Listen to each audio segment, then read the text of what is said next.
Hello, everybody. Welcome back to another Sporting Blizzard podcast. I'm joined by my father here, Tony Parrish. Say hello to everybody, Tony. How's everybody doing tonight? We have a jam-packed episode. We're going to be talking about the Jaguars-Eagles game. We're going to be talking about Kenny Pickett, now the Steelers starting quarterback, the craziness of Lions-Seahawks, and our Week 5 predictions. But let's get into it. What were your thoughts on Eagles-Jaguars? Well, I'd say first off, the thing that I would say the most is I love run games, I love rainy games, but I think that actually robbed us of a really, really entertaining game. And the reason why I say that is because Jacksonville is built on speed, and the Eagles are on their lines are built on just power, and so it wasn't really. I won't say it wasn't fair, but I'm going to say it was kind of like it wasn't really fair for Jacksonville just because they didn't have the power to go up against that in the wet conditions. And every time they tried to use their speed, they kept slipping, sliding, So all in all, I really would love to see that game played on a dry field, just to where both teams' strengths are evident.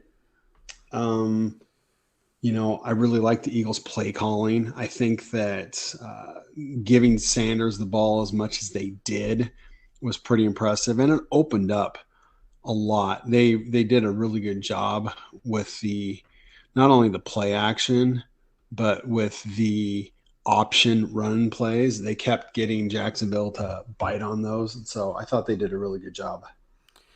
There are a couple players I want to highlight, and the main one is going to be actually an offensive lineman by the name of Landon Dickerson, who is looking like how everyone thought he was going to be coming out of college. He is a physical guy, and he's a big part of that Eagles rushing attack because he clears out a path for Miles Sanders, Kenneth Gainwell, Boz Scott, and even Jalen Hurts. But man, my takeaway from this game is this Jaguars team's for real. This is a team that, if you told me last year, before the season started, they made the playoffs, I would have said I can believe it. You would not have, but I did because I thought they were going to be a good team. Then we had the whole Urban Meyer train wreck. Now we go to the draft. We have Doug Peterson, Super Bowl winning head coach. They draft Trayvon Walker. They have overall great draft. I was a big Devin Lloyd guy. Then you go to the NFL season. They lose to the Commanders week 1, which I feel like at the end of the season, we're going to be like, how did they lose that game? But they beat up on the Colts, which maybe isn't saying too much, but it's a good start. You win your first division game. That's always huge. And then they went and beat up on the Chargers. Now I know Herbert was not 100%, and I know the Chargers had a lot of injuries. But that was impressive. And you look at them. They came out to a 14-0 lead here in the game. The Eagles came back. They won. But was there any second you were like, well, this game's over with? Was there any possible chance you didn't see the Jaguars coming back? I know I didn't. Did you? No, I honestly, once again with the rain, I think they were in it the entire time. You think about it. They fumbled, was it 2 or 3 times on the wrong side of the field, gave the Eagles really short fields. And their defense played well, but they just couldn't stop. They couldn't stop the power of that offensive line. I believe it was it was the first fumble was when they were driving down. They could have gone out to a 21-0 lead if I remember correctly.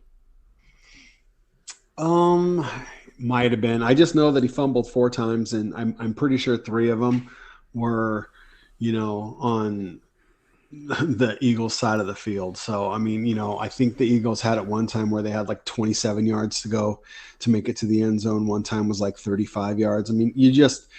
Those numbers are just not good. So turnovers lose you football games. They always have. They do. They always will. And they lost. They lost them this football game. But this Jags team is for real.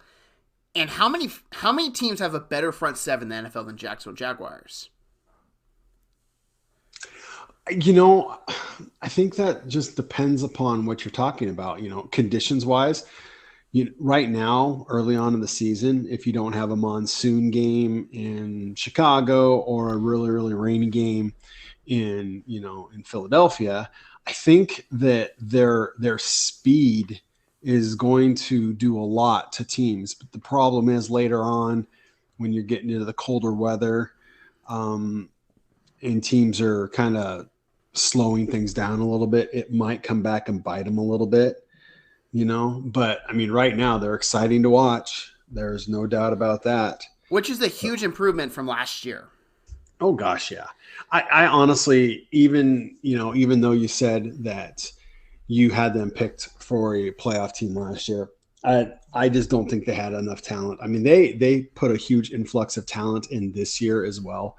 I don't think they were ready last year, neither mentally nor team-wise so far as talent. But I mean, I would not argue the fact they're probably the best team in the AFC South right now.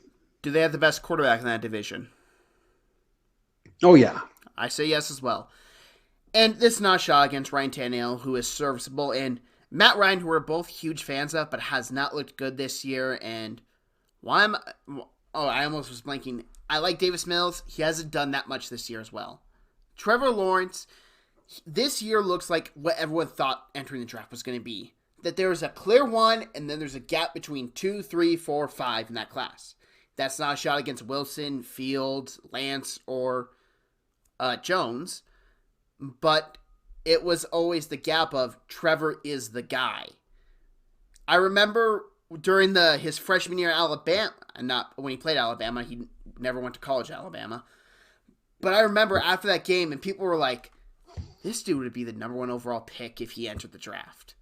We're talking about a freshman.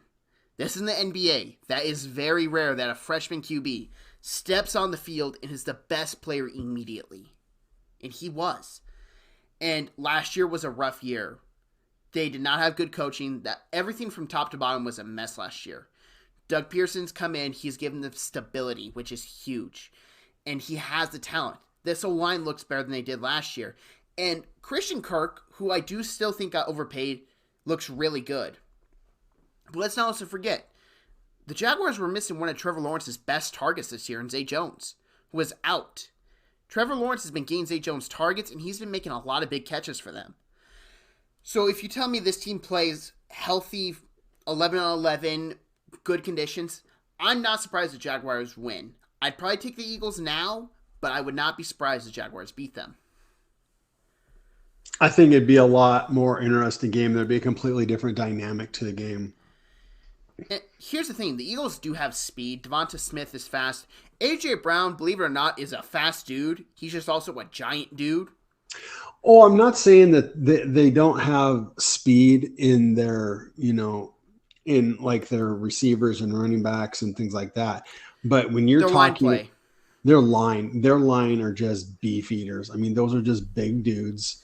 And so that's what I'm talking about, because you're using a fast, undersized Jacksonville defensive line trying to go up against those, I won't say hogs because that's the nomiker for the Redskins back in the day. But hey, Washington football team, we're not trying to get canceled here. Hey, they were the Redskins when they were the Hogs. Not wrong, but trying to get the guidelines here. I'm even not cursing. That kills me. I think I broke him. But the Jaguars, their future is great, and they kind of look like they're in the worst division in the NFL. Is that a bold statement? I think it's too early to tell, really. I really do. I just think it might be too early to tell. That division, the Texans, they haven't really been out of any game. I just don't think they've got enough to push them over the top. Jacksonville has definitely, they basically gave away their first game. They did really well in the next two. And then, they were in this one. They just lost. The other two teams, I'm just not sold on. And I picked the Colts to win or to represent in the Super Bowl. My Super Bowl picks are not looking real good right now, but whoops. That's why I went with the Bills. What a difference a year makes. But it's I, I I don't I wouldn't go so far as to say right now they're the worst division in football just because it's been pretty entertaining. So I think we'll just have to wait and see. Okay. I want to read off their next 4 games. They play the Texans, the Colts, the Giants, and Broncos. Can you see them going 4-0 in that stretch, or do you think they lose some? I can totally see them going 4-0. I think the hype train on the Giants right now it is what it is. It's not like they've beaten really good teams. And also, another thing is, the Giants are currently down their top 2 quarterbacks, which is huge. So, I think that the Broncos game will be interesting. By that time, the Broncos may have gotten some things figured out. That defense for Denver is definitely coming into form. Russell Wilson. But the Broncos won't have Javonte Williams. No, but Melvin Gordon, he's fumbled 4 times, lost 2 of them. He's still a really good running back. And let's face it. Javonte lost a fumble too. So, basically, he's only got 1 more loss than Javonte did. They've got some other good backs in there. And when Russell Wilson's back is against the wall, that's when he pulls things out. So, we'll wait and see. Okay. Well, as much as I enjoyed watching that game and talking about it, we have to go to a different game. We have to go to maybe the game of the year, the game that nearly put you in the hospital. What were your thoughts on Seahawks Lions? Well, I'll clarify this really quick. It didn't put me in the hospital. I do not like seeing high-scoring games like that. It does give me hives. If a game ends in a 6-3, win for the Seahawks, I am ecstatic. I'm a firm believer that defense and running is where it should all be out. And this namby-pamby, putting up 400 yards of passing offense. I understand why the NFL wants to do it, but I'm old school. That being said, well, you're old as well, so it fits. I am old as well, so you're absolutely right. So that explains a lot. What I'd say about this team is these 2 teams are very, very intriguing.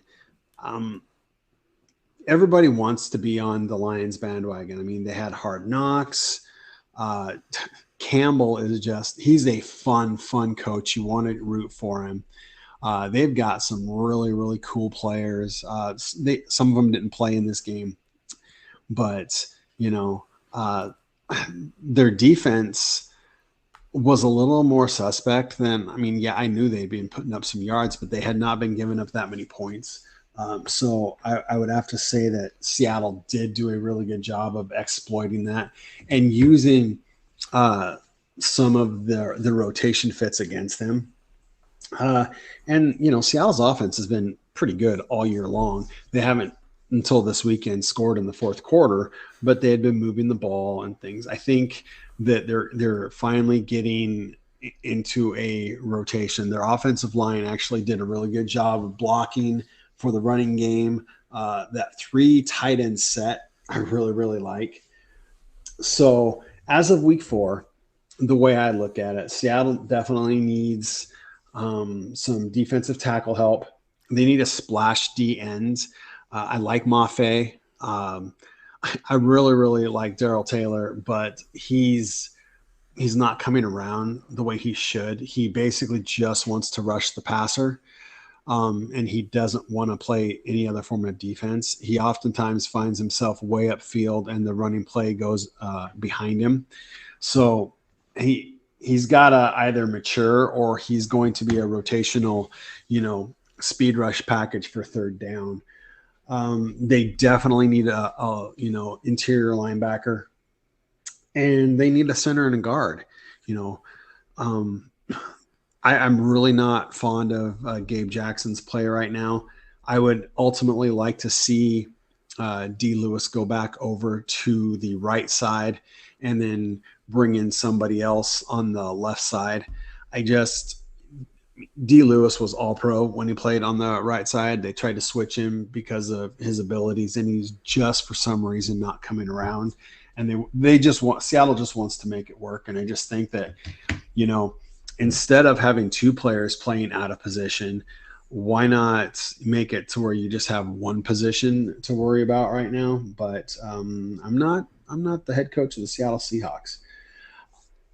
Geno is playing lights out football. Maybe it's because they're game planning. Maybe he's just matured. Maybe this is the guy that Geno always was, and nobody saw it because. Well, hang on. He Don't say nobody. Jets. Ben McAdoo started him over Eli Manning. Well, yeah, okay, whatever. Yeah, but he's playing lights out. He's not doing too much. Now he does tend to not pay attention to when the rush is behind him a little bit, but he did a lot better in this game to where he was noticing, and that's when he was escaping. So I would rather see, as of right now, I know everybody talks about Stroud and Young and Levis and Richardson, and I would rather see Seattle maybe go after one of those top edge rushers that would go on the opposite side. There's some pretty beefy defensive tackles. I mean, you think about it, and that's right now they've got 2 number 1s and 2 number 2s. You can really, really impact your team. And, maybe with one of those second round picks, you take, a developmental quarterback and let him sit behind Geno for a couple years. But if you strengthen up this offensive line a little bit better, it's not like you're going to have to pay Geno a lot of money, but I just think that he's playing too well right now, and they're meshing too well. Now, within the next 4 weeks, that could all change, right? But as of today, I would rather see Seattle completely, build up that defensive line more, and and play smart football. Here's the thing we can also consider for Seattle: they have a lot of cap space next year, if I'm correct. They do. So they could go the unhappy veteran quarterback route, which is kind of weird to see because, well, they just had the unhappy veteran quarterback. But there are some teams that could be looking to get one, or you're not going to like it, but there is a quarterback that is highly regarded. That contract is up in Lamar Jackson. No. I know you won't like it, but I'm just putting it out there. We talked about this a few weeks ago, maybe longer ago than that. I don't really know how Cincinnati is going to handle both Jamar Chase and Burrow. I think Jamar walks because they just got a big time deal for name rights in the stadium. It's Paycor Stadium, but everyone should just call it Pay-Joe Stadium. So we'll see what happens, but there's going to be a lot of money to be thrown around here in the next couple of years, and I'm completely not opposed to going after a quarterback. That's what I told you that I thought Seattle should do, and that was, like I said, a month ago, maybe a month and a half ago. But I still think that they should definitely look at picking up somebody as well, to develop. Okay. This is going to sound crazy, and this is completely crazy. Let's hypothetically say Dak Prescott comes back and he struggles. His hand's not the same. He struggles, and they bench him for Cooper Rush. Would you be opposed to Dak Prescott being your starting quarterback next year? Absolutely not. Although they would really have to work on his salary because I don't know. I mean, let's see here. Talk for a second while I look up his. Okay, well, I'll mention another quarterback that I know you're fond of, and his team is struggling. I don't believe they'd move off him because they just gave him a new contract, but the possibility of Derek Carr. Like, there are teams that we could see move off a quarterback potentially if their team struggles. I have wanted Derek Carr in Seattle since Gruden first got there. So, you know. Like, there are other quarterbacks. I'm blanking on some.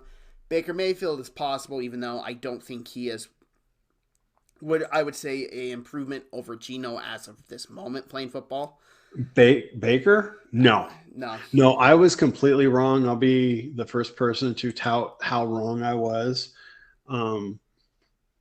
because I really wanted. I really thought that they should entertain bringing in Baker. So, you got other guys. You got a Sam Darnold, USC connection. I just like to torment you with that name.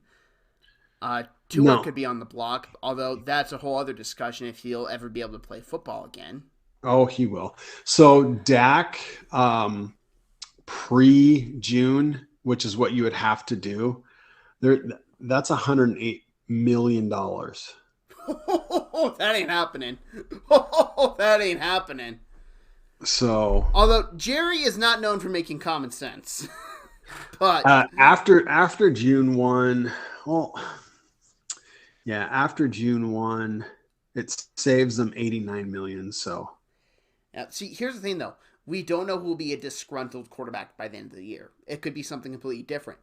I'm just gonna list off the teams that it's a slim, like it's a 5% out of 100% possibility, and that's because there are reasons. Raiders, they're not playing great football right now. Cowboys, this Cooper Rush guy is playing pretty good football right now. Or at least he's winning games is what I should say. I don't think Cooper Rush has been that impressive. Well, yeah, but I would also say it's not like they've really played anybody either. They haven't. So that's the problem with the new darlings in the NFL. I mean, the media always does it. They're like, "Oh, he's 2-0. Oh, he's 3-0. Oh, guess what? They haven't really." Yeah, if a Cowboy wakes up out of bed and has a good hairdo, they will say great stuff about him for the media. It's the Cowboys. Mm-hmm. I think that's just the media in general on anything. So, I just. Everybody wants to have the new shiniest thing, and they figure if they talk about it first, then, well, you heard it here first. But I think I cannot foresee Dallas moving off of Dak. Nor should they. I know Dak gets a lot of hate. Everyone who is anti-Dak, he's a top 10 quarterback in the NFL, healthy. I agree. Now, let's switch it up. Let's go to the Pittsburgh Steelers, and let's talk a little bit about Kenny Pickett. I don't believe you've watched the game at all because I don't think you've had enough time, if I'm correct. No, I haven't. So here are my thoughts on Kenny Pickett. He had 3 interceptions. Hail Mary. How many interceptions happen on Hail Marys? Unless you're Aaron Rodgers, they're typically going to be picked or incomplete. The first one was off Claypool's hands. He did underthrow it a bit, I will say that, but Claypool should catch it. If you have it in your hands, that's on the receiver. The second ball, again, hit off the receiver's hands, but he threw it way too high. That's on Pickett, not on Freiermuth. But what did Pickett bring to the offense? He brought a moxie to the offense. Like, I have watched every Steelers game. For how long? Couple years. Yeah. I have watched this offense struggle since Ben's elbow blew out and Mason Rudolph got in. They struggled with Mason. They struggled with Duck. They've struggled with Landry Jones. I'll even throw him in there. And they struggled with Ben coming back from his elbow injury. That has been the best Steelers offense I have seen since pre-Ben injury. And it wasn't close. Pickett brought moxie. He brought something different. I don't know if it was the teammates who just got excited or what, but it was different. It felt like this team was taking a step forward. That being said, they play Buffalo this week. Do I think they have a chance with Pickett starting his first ever game at Buffalo? No, I do not. But, and I'm just going to ask you this. Do you know who the Steelers' next couple games are against? No. It's a gauntlet. If Pickett shows progress at all, if he shows he has something, it's good because their next 4 games are the Bills, good defense. The Bucks, good defense. The Dolphins, good defense. The Eagles, good defense. That's a rough to start your career. Those are your first 4 games to start. That's throwing him into the fire. But let's just say they win 2-2. And I'm saying this is a big if because I don't think I'll pick them for most of those games. One I will pick them for, but that'll be come back to a later date. You go 2-2 in that stretch, this team is going the right direction. They don't have to go over 500. They don't have to make the playoffs. All Pickett has to do to make this season successful is improve week to week. And if he's going against those 4 teams and he improves week to week to week, that's a major step forward in the Pittsburgh Steelers retool. I won't call it a rebuild. I'll call it a retool because they still have a lot of talent on that team. Would you like anything to add there, or? No, I think you're the one thing that I would say though, and this is why one of the reasons why I was a proponent of not bringing him in to begin with is your defense is getting kind of old. So there's going to be some attrition here pretty quick. And so you say retool, redo whatever you want to do. For some of those guys, it's like now or never. And there are only 2 defenders that start that are over 30. You do know this, right? Yeah. Most are under 28.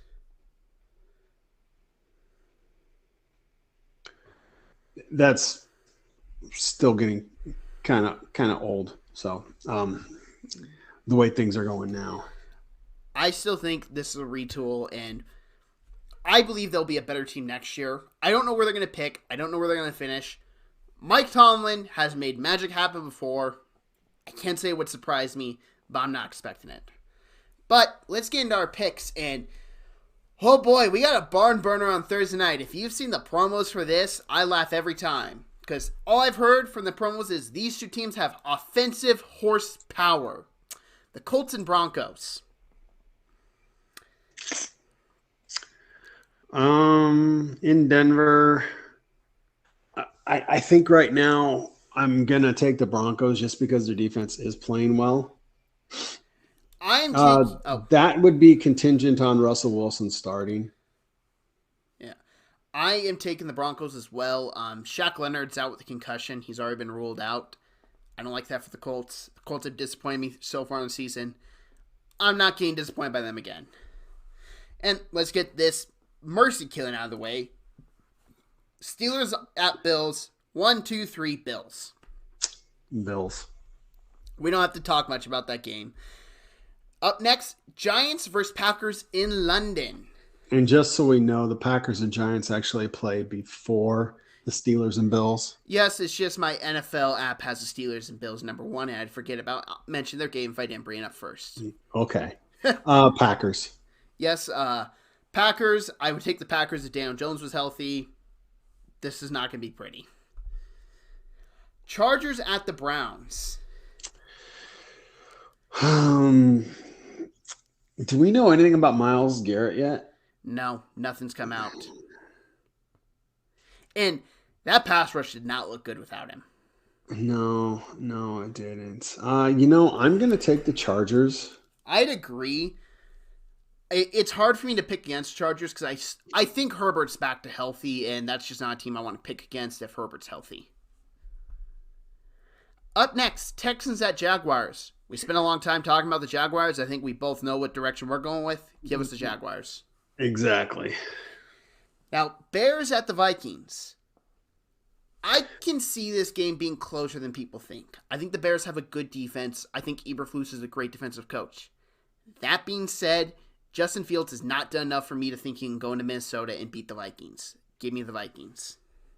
Yeah, I don't think this one's going to be close. I'm going to take the Vikings. Yeah. Now, this game is interesting because we don't know who's the quarterback for the Patriots, but we got the Lions at the Patriots. Yeah. I think I'm going to go the Lions on this one. Okay. Matt Patricia's revenge game against the Lions. Oh, wait, I'm taking the Lions. They hate that guy. They're going to bully him. My bad. No, I'll take the Lions. I'm not comfortable taking the Patriots with Bailey Zappi as a quarterback. I'm just not. Even though I think Bill Belichick's great, it's just when you're down to your third string quarterback, it's probably not looking too good. Now, the Seahawks at the Saints. I'm going to go the Seahawks. I am as well, and I have a big problem with this game being played. The reason is because the Saints just traveled back from London and are playing a game this week. I don't like that. It was their choice. Well, I don't like it, nevertheless. I think it's a stupid choice. Yeah, their defense. I mean, defense travels well. Let's face it. Your defense travels. The Saints actually under Andy Dalton were able to move the ball, pretty effectively. I'm, concerned with the way the Seahawks defense is playing, but I think they're going to get enough plays from some of those young players to once again pull it out. Okay. We got the Dolphins at the Jets, Jets. Now, I'll take the Dolphins. Tua has already been ruled out. I saw this Jets team play last weekend, and you know what my takeaway was? The Jets? Zach Wilson ain't it. Give me the Dolphins. Now, this is the game we're reviewing next week, so I want you to remember this. Falcons at the Bucks.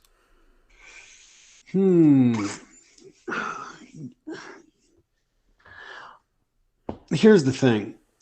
I might have toyed with taking the Falcons if Cordarrelle was playing.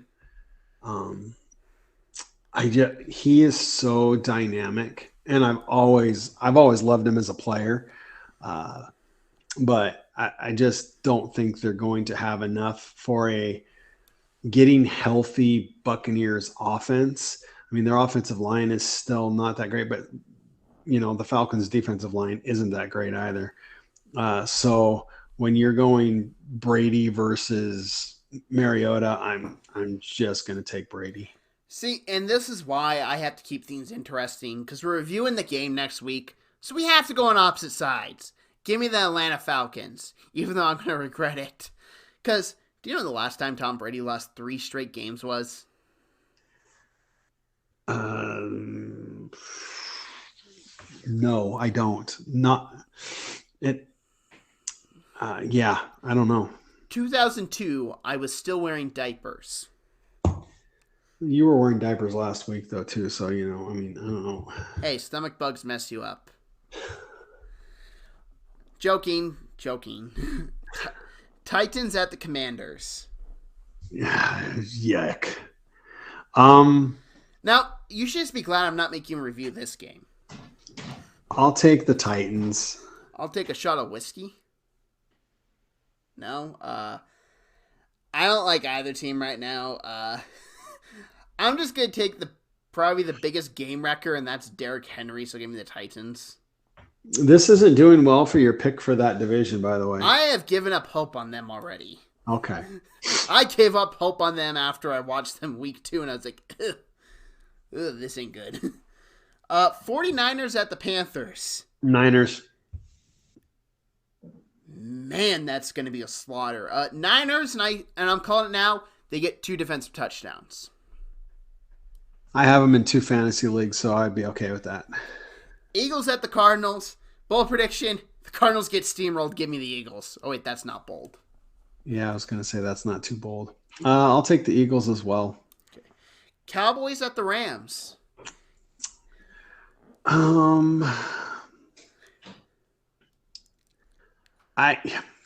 Here's the thing. I think the Rams are a better team. I don't in long run, but right now I think that Cowboys pass rush is going to make Stafford suffer. I'm going to take the Cowboys. I agree with you. And that hurts, by the way. It does, but here's the thing. I am concerned about the Rams' future this year because Stafford is known for having a lot of injuries, and your body racks up a lot over time. these hits he's taking are not good, and I don't think it's going to be pretty against the Cowboys pass rush. Bengals at the Ravens, Sunday Night Football. Well, that's a tough one. No, it's not. I don't trust this Ravens defense. Give me the Bengals. I don't trust them.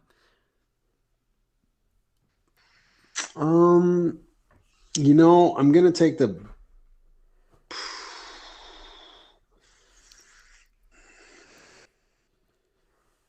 I'm gonna take the Ravens. Lamar Jackson homer. Yeah, that's totally it. Now, Monday Night Football. Raiders at the Chiefs. I think it was last year that they lost. The Raiders lost the games combined by like over 50 points. That's been like the last 2 years, I think. No, they actually beat him a couple years ago. So I don't foresee them beating the Chiefs right now. I might go out on a limb here and say right now the Chiefs are playing like the best team in football. So, what's your point total?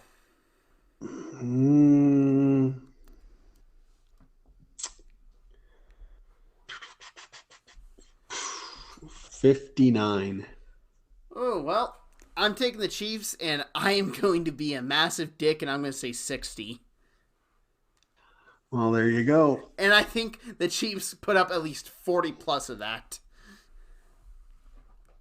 But that's going to wrap us up for today. And this week, there are going to be 2 more videos coming out on this channel. We got my wrong stance of the Eagles coming out of how I was dead wrong about them. And the Wild West, the NFC West. Come to check those out when you can. But as always, be safe, everyone. See you later.